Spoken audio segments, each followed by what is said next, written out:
Umabot sa 50,000 tonelada ang nickel ore mula sa Indonesia ang nakatambak lang sa isang lote sa Subic Bay Metropolitan Authority.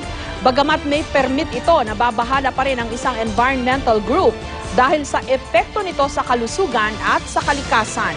Live mula sa Subic, may exclusive report si Marisol Abduraman. Marisol?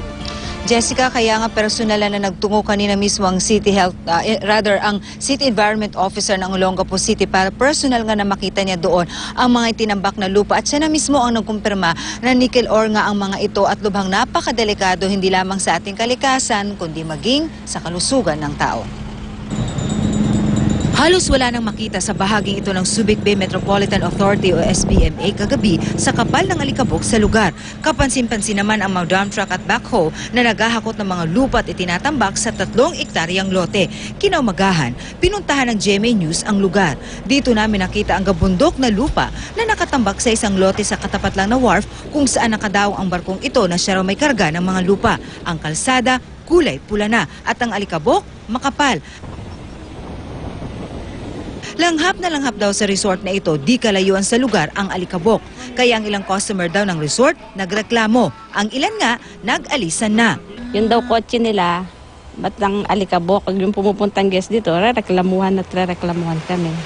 Ininspeksyon ng City Environment Officer ang lugar. Nakumpirma nila, nickel ore ang mga nakatambak. Nickel ore. Ore to, raw materials ng ore, ng nickel. Merong sa lungs. Fine yan eh. So even worse than the ordinary alikabok lang ano? Kasi meron siyang mineral. Ayon sa SBMA, Agosto raw nang dumaong ang barkong Pax Phoenix dito sa loob ng Freeport galing Indonesia. Papunta raw sana ito ng China na magkaroon ng aberya. Nabasa yung ore because of the rains, etc. And nag-list yung ship. So the captain looked for the nearest port and he decided to come to Subic. So when he came in, he asked permission if they could unload the ore so that it could be dried, no? Meron daw itong clearance mula sa Bureau of Customs. It's not a contraband or anything. So we allowed them to come in, especially considering that the ship was under emergency situation.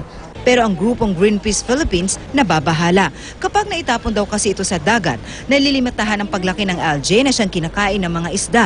Pero mas masahol daw ang epekto nito sa kalusugan ng tao.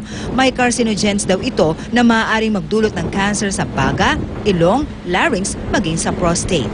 Delikado rin daw ito sa mga may asthma. Jessica, kumuha na rin kanina ng sample mula doon sa mga nakatambak na nickel ore ang City Environment Officer para dalhin nga ito sa Mines and Geosciences Bureau para matiyak kung ito nga ba talaga ay galing sa Indonesia dahil meron din daw tayo nito dito sa Pilipinas. Somewhere daw po dito sa Zambales kaya they'd like to find out kung ang mga ore na ito na itinambak ay totoong galing ng Indonesia o dito sa atin. Samantala dahil nakitaan nga nila ng paglabag ang may-ari ng shipment, pansamantalang itinigil ang pagdidiskarga mula doon sa barko at ang pagtatambak doon sa lote kaya tigil operation na pumuna ito sa ngayon, Jessica. Okay, Marisol, ang mga proyekto bago maipatayo o bigyan ng approval, kailangan may environmental clearance eh. Ang problema dyan sa mga katulad niya, no, na shipment, ewan ko kung may environmental clearance din. Lalo na kung ganyan na medyo matagal na pala yan dito sa ating bansa. Nag-dock actually yung barko dito, Ma'am Jess, November pa lamang. August pa lamang pumunta na siya dito, nagkaroon siya ng aberya.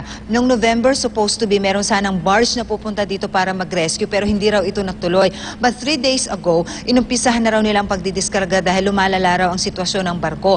According to SBMA, kumpleto ang papeles nito, na-check ito ng kanilang ecologist dito. In fact, may mga specific conditions na dapat sanang sundin. But unfortunately, hindi po ito sinunod, kaya nga nagkaroon ng problema. Una na nga riyan, dapat binabasa pala ito para pagkahumangin, hindi nga ito, hindi ililipad kumbaga yung mga alikabok. Kaya nagkaroon ng reklamo ang ilang mga residenteng nakatira, ang ilang mga investors doon lamang malapit sa lugar dahil nga definitely meron daw hindi sila sinunod kaya yung daanan, yung kalsada na puno ng alikabok yan na umabot na nga hanggang doon sa mga resort. Okay, ang hirap tanggapin, no, na August pa nangyari yan hanggang ngayon walang solusyon na nakikita. Abay, Enero na, bagong taon na, hanggang ngayon nandiyan pa rin yung nickel ore. Maraming salamat sa iyo, Marisol.